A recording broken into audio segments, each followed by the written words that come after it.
Welcome Prince institute students. जैसा आपको पता है कि हम अपने YouTube channel Prince shorted house पे पिटमैन न्यू एरा से बेसिक क्लासेस डाल रहे हैं।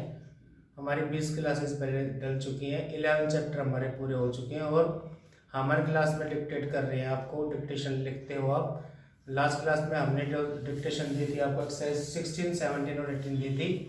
और अब हमारा ये क्लास 21 21वीं क्लास है और इसमें आपका जो चैप्टर है chapter 12 page number Pitman short and book 89 पे है। आप जो स्टूडेंट हमारे यूट्यूब चैनल से शॉर्ट एंड कर रहे हैं बेसिक, वो अपनी बुक साथ रखें, बुक खोल लें और पेज नंबर 89 पे जाएं और वहाँ पे जो चैप्टर है 12, इसमें बताया गया है कि हम शॉर्ट एंड को और छोटा जल्दी लिखने के लिए और छोटा क्या कर रहे हैं, इसमें हम एन हुक का यूज स्टार्टिंग से कर रहे हैं। फर्स्ट रूल यही है कि जैसे आपने एन स्ट्रोक पूरा लिखा है,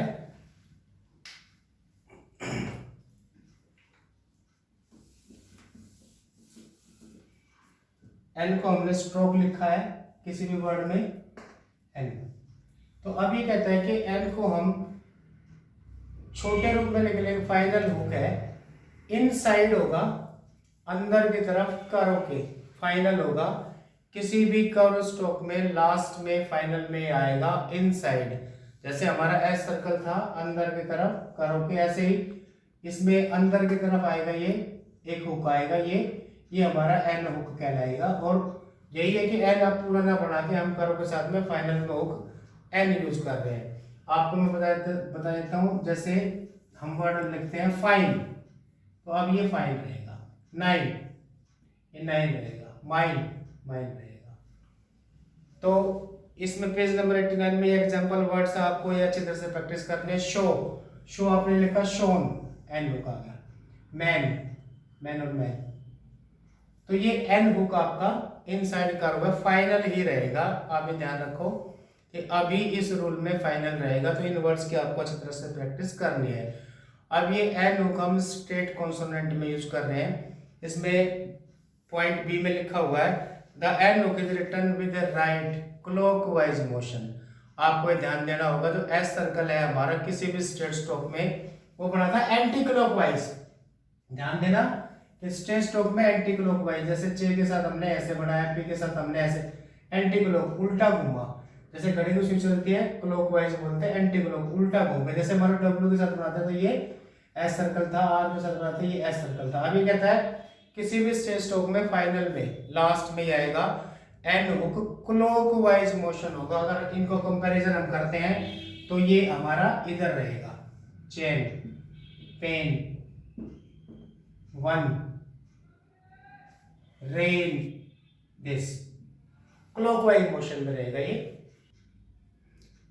तो आपको इस पेज नंबर 89 चैप्टर 12 में देखना है कि भाई बी पॉइंट में आपको ये एग्जांपल वर्ड्स देंगे। जैसे मैंने बताया पेन, ओपन, आपको समझना ही है कि फाइनल एन को हम फाइनल हुक में यूज कर रहे हैं जल्दी लिखने के लिए। जैसे इसी में ओपन है, ठीक है। और बहुत सारे वर्ड है जो आपको प्रैक्टिस करनी है कि फाइनल में एन हुक ही आएगा। किचन, किचन छोटा हो गया किचन, तो ये एन हुक फाइनल रहेगा। और इसी में पॉइंट सी में बताया गया है final R when hooked is usually written upward. हमने आर के जो रूल पढ़े हैं, हमारे पास आर हम दो तरह से लिखते हैं, अपवर्ड और डाउनवर्ड। देखा होगा आपने, हमने आर के रूल बताया था, ये अपवर्ड आर और ये डाउनवर्ड आर है। लेकिन अब ये कहता है कि अगर फाइनल में हम एन हुक आर के साथ यूज कर रहे हैं तो वो मोस्टली, ज्यादातर, यूजुअली अपवर्ड यूज होगा, लाइक रिटर्न, रिटर्न। अब अकॉर्डिंग टू रूल देखो डाउनवर्ड आना चाहिए इसमें आप, लेकिन ये कहता है ज्यादातर अपवर्ड ही बनाएंगे तो बेस्ट रहेगा। तो इन वर्ड्स की आपको प्रैक्टिस करनी है पेज नंबर 89 पे चैप्टर 12। अब इसके बाद जो आता है आपका पेज नंबर 90 पे, आप देखिए ध्यान से, शॉर्ट फॉर्म है बीन, जनरल और generally, with in, southern, northern, opinion.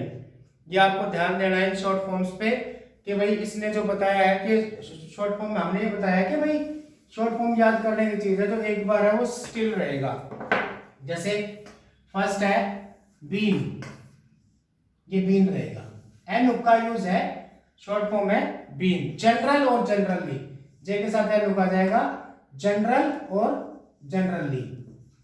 आप इसकी शॉर्ट फॉर्म अच्छी तरह से कीजिए, और ये मैं स्पीडली लिख रहा हूं आप, लेकिन अपनी आपके पास बुक है, बुक खोल कर रखिए पेज नंबर 90 पे। विद इन, इसने एन हुक को टीएच के साथ यूज किया है, अंदर की तरफ, विद इन हो गया। साउथर्न, दिस इज साउथर्न, ये विद इन। तो आपको शॉर्ट फॉर्म याद करनी है। इसी में आएगा नॉर्थर्न और ओपिनियन। नॉर्थर्न में आपको बताया, इसने बताया कि एन के साथ आर हुक आएगा और एन भी आएगा, नॉर्थर्न। और ओपिनियन ये दिस। तो इसमें आपको ये शॉर्ट फॉर्म से, इसके बाद है सिंपल सा फ्रेजिंग, जो मैं आपको हमेशा बताता रहा हूं। फ्रेजिंग का बहुत महत्व है शॉर्ट हैंड में, हमें फ्रेजिंग बार बार रिपीट करना चाहिए। हर चैप्टर में कुछ ना कुछ चेंज किया गया है, कुछ ना कुछ इजीएस्ट वे के लिए हमें बताया गया है। तो इसमें फ्रेजिंग है कि फ्रेजेस है हेड के साथ बीन, जो आपने, इसने बताया कि जैसे हम बीन यूज करते हैं, जैसे बीन है ये, जैसे हमने शॉर्ट फॉर्म पहले पढ़ी है ना हेड, वो हमारे लाइन से ऊपर होता है, इसलिए कहता है एन हुक लगाया तो हेड बीन हो गया। तो यहाँ पे ये बीन के लिए बता रहा है, हेड के साथ एन हुक आ गया तो हेड बीन, हैव के साथ आ गया तो हैव बीन, मोर के साथ आ गया एन हुक फ्रेजिंग में, मोर के साथ आ गया तो देन जोड़ दिया, बीन ना होके देन जोड़ दिया। मोर हमने शॉर्ट फॉर्म में याद की थी, मोर। इसने कहा कि इसके साथ एन हुक जुड़ गया तो मोर के साथ देन जुड़ गया। तो आपको ये समझना है कि जो एन हुक है उसको ये बीन भी यूज कर रहा वर्ड के लास्ट में, फ्रेजिंग में, और देन भी। तो ये सारे शॉर्ट फॉर्म इसके आगे हैं। इसमें इसने एन को कैरिड ऑन भी कहा है, गोइंग के साथ गोइंग ऑन कहा है। तो ऑन, देन और बीन के लिए इसने ये हमारा फ्रेजिंग स्पेशल चेंज कर दिया। लार्जर शॉर्ट फॉर्म आपने पढ़ी है, लार्जर, लार्जर ये था, अभी कह रहे इसमें आ गया तो लार्जर देन हो गया। वो ये फाइनल में एन को इसमें फ्रेजिंग में बीन, देन और ऑन को यूज किया है। ये आपको बार बार अच्छी तरह से रिपीट करना है, प्रैक्टिस करनी है। और इसके बाद एक्सरसाइज नंबर 83, 84, ये आपको पेज नंबर 90, 91 पे और 92 पे, यहाँ पे 92 पे कंप्लीट हो जाएगी एक्सरसाइज 84। ये आपको अच्छी तरह से प्रैक्टिस करनी है। जैसा मैं अक्सर बताता रहता हूं कि एक आपकी रजिस्टर की लाइन में नजदीक लिखते हुए जितना आता है उसको आप शॉर्ट हैंड 5 बार रिपीट करेंगे उसी लाइन को, फिर 6 लाइन में उसकी इंग्लिश आप लिखेंगे और फिर आप आगे बढ़ेंगे, एक्सरसाइज पूरी हो जाएंगी। अब इसके बाद और छोटा करने के लिए कहता है रूल है। हमने फाइनल में अभी आपको बताया एंड है, जो हमने बताया कि कर्व के अंदर की तरफ है फाइनल और स्ट्रेट कॉन्सोनेंट में क्लॉकवाइज मोशन है। अब ये फाइनल हुक बता रहा है एफ और वी ये भी लास्ट में ही यूज होंगे। इट मींस हम शॉर्ट हैंड को और छोटा कर रहे हैं स्पीडली लिखने के लिए। तो ये सब अच्छी तरह से नोट कीजिए, अपने बुक पे रहिए, पेज पे रहिए, रूल समझिए, पढ़िए और अच्छी तरह से प्रैक्टिस कीजिए। और आगे आने वाले समय में जल्दी ही एग्जाम होने वाले हैं, फॉर्म निकलते रहते हैं हर साल, एसएससी, डीएसएसबी स्टेट वाइज निकलते रहते हैं और सेंटर में आपकी एसएससी है ही जो हर साल निकल रही है। अभी पेंडेमिक की वजह से थोड़ा सा डिले चल रहा है, बट जल्दी सबका एग्जाम होने वाले हैं। तो मैं बता रहा था फाइनल हुक एफ और वी। अब ये एन तो आपने पढ़ लिया, एफ और वी का रूल है पेज नंबर 92 पे। ये ध्यान दीजिए रूल को, क्या रूल है। A small final hook return with a left anti clockwise motion. आप ध्यान दीजिए जो एन हुक था हमने स्ट्रेट कॉन्सोनेंट में क्लॉकवाइज मोशन यूज किया था। जैसे एक बार आपको दोबारा से मैं बता देता हूं, एन हुक किसी भी स्ट्रेट कॉन्सोनेंट में ये एन हुक था, ये एन हुक था, यानी कि ये हमारा एंटी क्लॉकवाइज था, एस सर्कल के अपोजिट था। अब ये एफ और वी है, ये किसी भी स्ट्रेट स्ट्रोक में आएगा लेकिन एंटी क्लॉकवाइज। इट मींस जो एस सर्कल है हमारा वही किसी भी स्ट्रेट स्ट्रोक में। जैसे एग्जांपल है ब्रीफ वर्ड है, ब्रीफ, ये एस सर्कल की तरफ हुक बना, फाइनल बनेगा एफ और वी, तो ब्रीफ हो गया। आपको एग्जाम्पल्स में मिलेंगे ये वर्ड पेज नंबर 92 पे एफ और वी के। अब जैसे ड्राइव में वर्ड ड्राइव DR और ये U का फाइनल ड्राइव, तो ये एफ और वी आपका ध्यान रखना। एफ या वी फाइनल होता है, स्टेट स्ट्रोक में एंटी क्लॉकवाइज मोशन होता है, जिधर एस सर्कल बनता है। क्लॉकवाइज हमारा एन है स्टेट स्ट्रोक में। अब यहाँ पे सिंपली बताया गया है देयर इज नो एफ और V hook to curve. Final में एफ और वी हुक हम कभी भी कर्व में यूज नहीं कर सकते, बिकॉज हमने इनसाइड एंड हुक यूज कर लिया। बाहर कोई हुक बनाने का औचित्य नहीं है, तात्पर्य है नहीं, आउटलाइन बनेगी नहीं, बेटर नहीं होगा कुछ भी। तो कर्व में फाइनल में कभी भी हम एफ और वी हुक यूज नहीं करते, सिर्फ स्टेट कॉन्सोनेंट में फाइनल में यूज करते हैं, और वो क्लॉकवाइज मोशन में एस सर्कल की तरफ करेंगे। तो ये पेज नंबर 92 पे सारे वर्ड्स करने हैं। इसके बाद शॉर्ट फॉर्म है रिप्रेजेंट और रिप्रेजेंटेड, एक ही आउटलाइन, और रिप्रेजेंटेटिव, उसके बाद है बिहाफ, एडवांटेज, फिर फ्रेज आ गई है, स्पेशल बता रहा हूं, फिर फ्रेज आ गई है। इसमें भी आपको ये फाइनल हुक है, जो आपने पीछे शॉर्ट फॉर्म पढ़ी है, पीछे शॉर्ट फॉर्म पढ़ी है, उन्हीं को ये कह रहा है कि भाई हुक को हम ना अभी यूज करेंगे फ्रेजिंग में, आपकी सुविधा के लिए, आपको जल्दी आपसे जल्दी लिखा जाए, तो उस चीज के लिए फ्रेजिंग में ये यूज करेगा। जैसे मैंने बताया शॉर्ट फॉर्म है इसमें 4 रिप्रेजेंट और रिप्रेजेंटेटेड और रिप्रेजेंटेड, बिहाफ, एडवांटेज। ये शॉर्ट फॉर्म आपको अच्छी तरह से करनी है, याद करनी है। आपकी बुक में है, सारी चीज मैं ही लिखूंगा तो आप नहीं कर पाओगे, आपको भी साथ में कुछ करना है। इसमें देखो, पेज में देखो, शॉर्ट फॉर्म अच्छी तरह से याद करो। अब फ्रेजिंग के बारे में बताता हूं। हमने वर्ड लिखा आउट, अब ये कहता है कि एफ और व्यू है हमारा, ए इधर आता है, इट मींस एस सर्कल की तरफ आता है, एंटी क्लॉकवाइज। ये कहता है अगर आउट ऑफ आता है तो ये आउट के साथ एफ हुक हमारा ऑफ होगा। ऐसे ही नंबर के साथ अगर एफ हुक हमने लगा दिया तो नंबर ऑफ हो गया।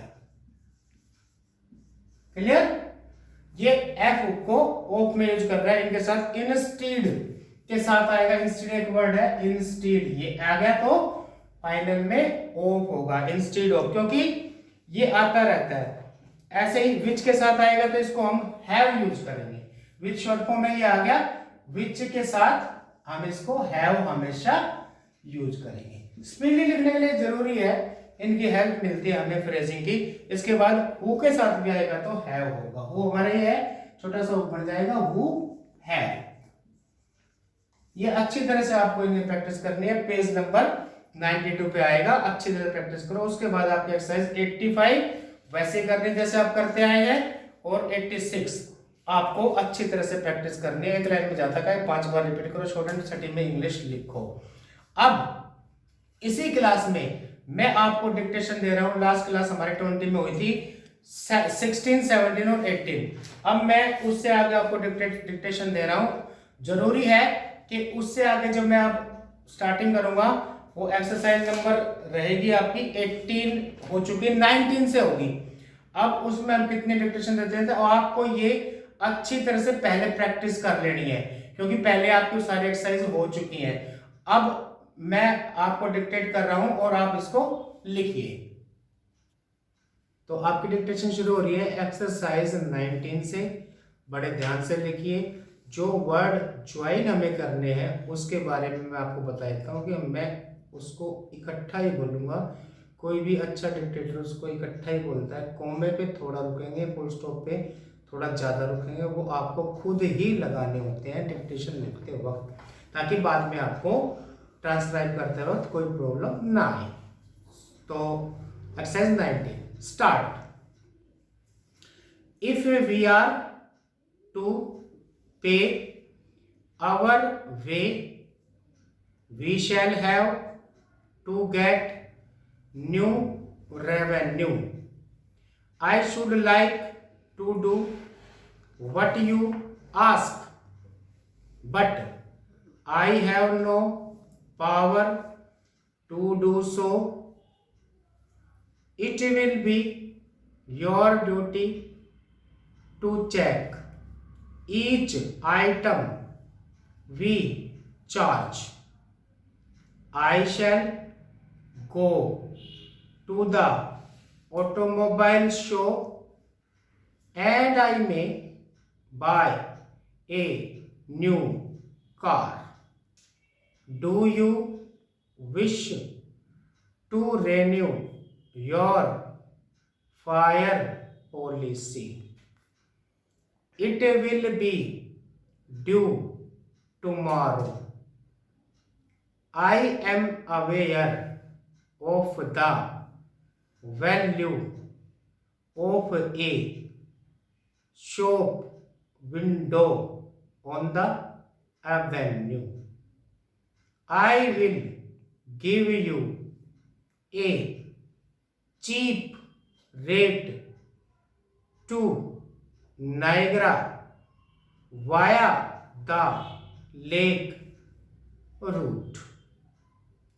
What would be your rate for a large room with bath or shower? We had a fire and our factory was idle for a month, so we had a poor year. I have no wish to argue with you, for you may be right in what you say. You will rub your eyes when you see our new era car. Why are you buying a poor type of oil when you can get a pure oil for your money? Poor oil may damage your car. It will pay you to buy a purer variety. Next, exercise number 20. Would you like to go to America with me in July? I know you will thoroughly enjoy the tour if you can come with me. I am going with a jolly party of 4 or 5 and we are making a tour which will take a month.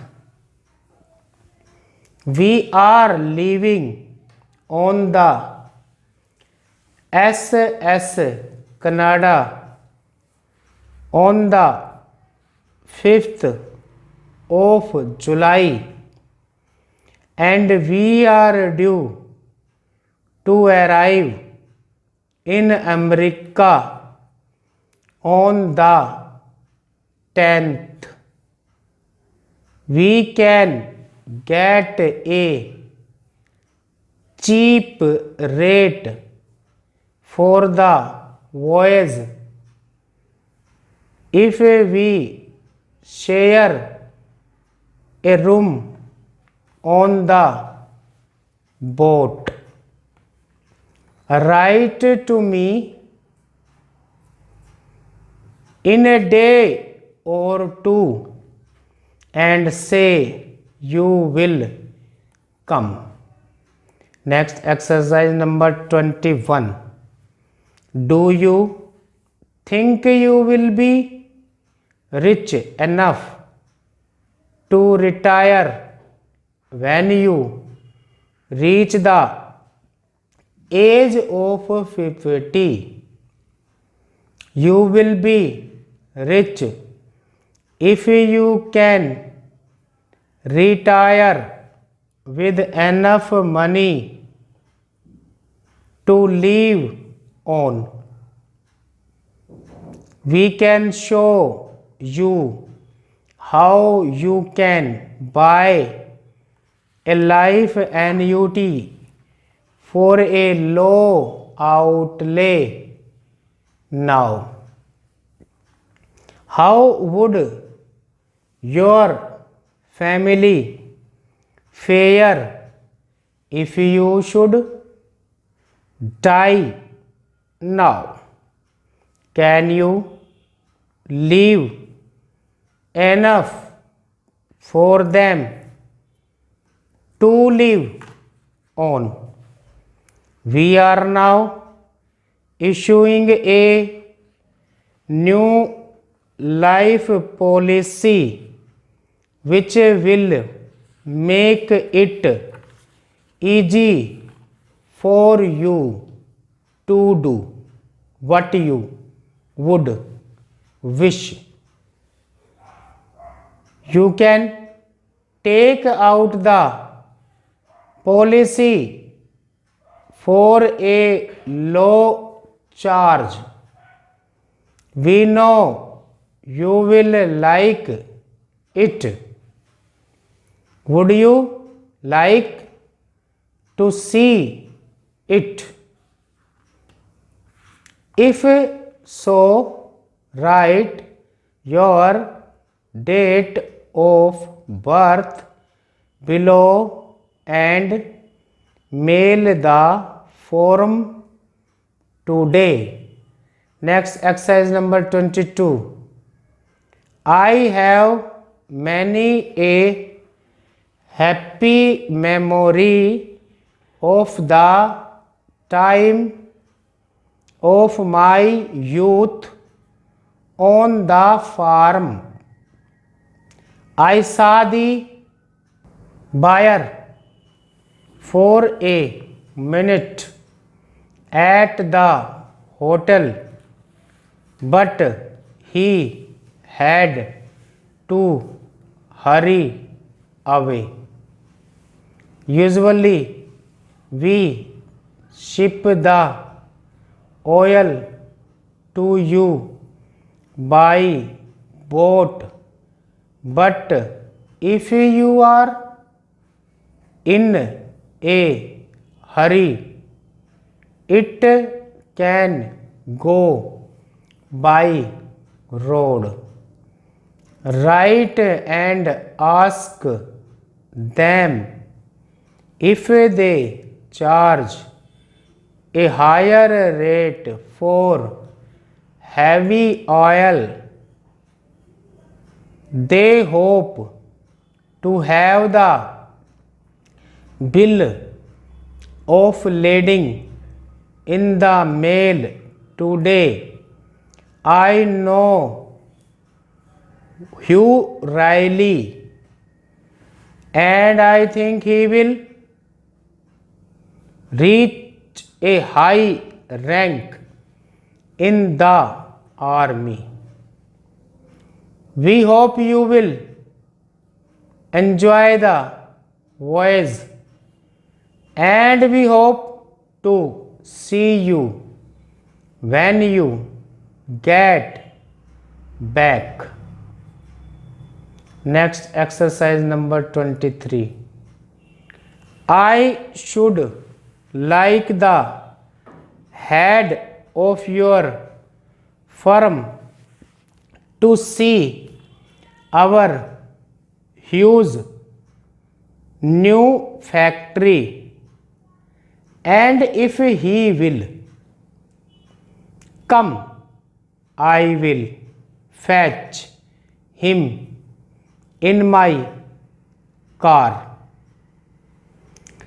If he can do so, I should like